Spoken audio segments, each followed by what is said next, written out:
When my son was 6.5 years old, he was diagnosed with ADHD and the worst case of oppositional defiant disorder that the school psychologist had ever seen. And this was after he took his desk and he threw it across the whole classroom, wiping out other desks and chairs. They needed to evacuate the classroom. And then my son jumped from desk to desk to desk, out the door, and locked himself in the bathroom. And they called me to come in to rescue. But also, he cried every night at bedtime for 2 or 3 hours at a time. He just was a really, really hard child to raise.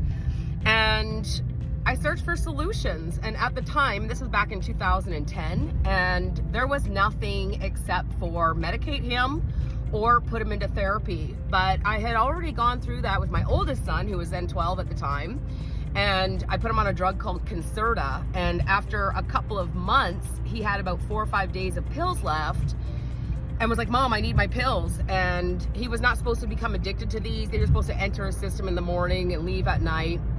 But he was like, "Mom, I need my pills." And I go, "Okay, yeah, I'll go get you some tomorrow." And he goes, "No, Mom, no, you don't understand. I need my pills." And he started banging his head on the counter and freaking out and crying. And I was like, oh my God, like I no more pills for him. So then when it happened with my younger son again, I was just like, no, I'm gonna refuse medication. And I'm not judging anybody. Like, I'm not here to say there's right or wrong. I'm just saying, for me, I literally prayed to God for an answer. I was just like, there's got to be something. And I want to also add that in 1994, so like 18 years before this time, I myself was a child who they would have called ODD. My mom had no idea how to raise me. And so by the time I was a teenager, I just felt really unworthy. Like, I couldn't do anything right. Like, I was stupid, or my brain was broken or something. And I turned into a teenage rebellion person until I was 21 years old. And I read a book called Think and Grow Rich. And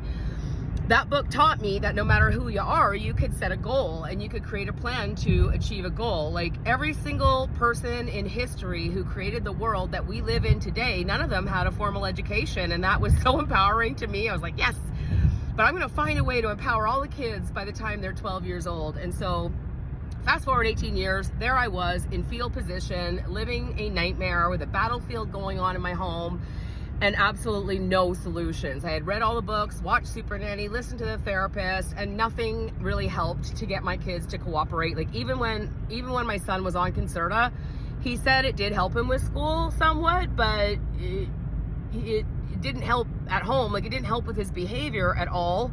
And he ended up graduating from school, by the way, and now he's a manager at Costco at 25 and perfectly healthy and fine. So there is hope.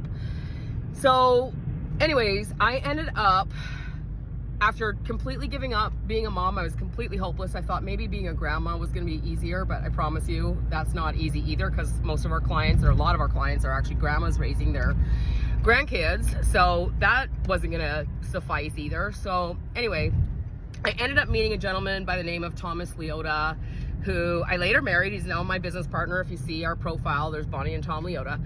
But the reason why, like, what changed everything was when I saw him interacting with my kids. I saw him use a completely different language, and it was a language that matched everything I'd ever learned in personal development. And I've now been studying personal development and human potential for 30 years. And what makes a person tick, like what authentically motivates them from the inside out. And I promise you, it's not catching our children in the moment and offering some sort of negative consequence. It is goals. It is an inner desire to achieve something more. And when I saw that, I was like, oh my God, you can pair it with goals? And so I started to implement this in my home. And what I saw, moms, was magic. It was like the kids started getting along better. They started to cooperate. They were not coming in the house because they weren't done cleaning the car. My 13-year-old son took everything out of the fridge and cleaned it because something had got spilled in there. My 11-year-old daughter and her friend were making me breakfast in bed and cleaning up the kitchen before I even got out of bed without being asked, because they wanted to earn a sleepover. So there's power to goals, and I think that the experts are doing the best they can with what they know. I honestly believe that.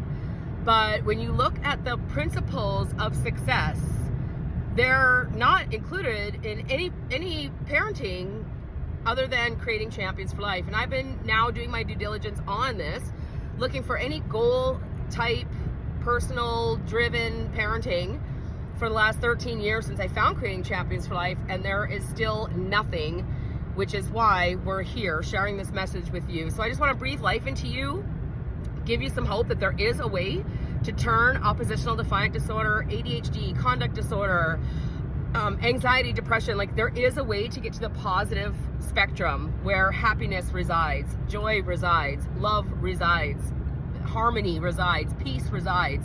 It is possible. And so if you're a mom like me, you've tried everything under the sun to get your kids to cooperate, nothing seems to be working, you're kind of pulling your hair out, you're exhausted and overwhelmed, make sure to click our picture and click a link there to join our free Facebook group, and you can get to know us. We want to know you, we want to hear your story, and we want to empower you and your family. You have the power to save your children and save your family. All you need is the correct knowledge.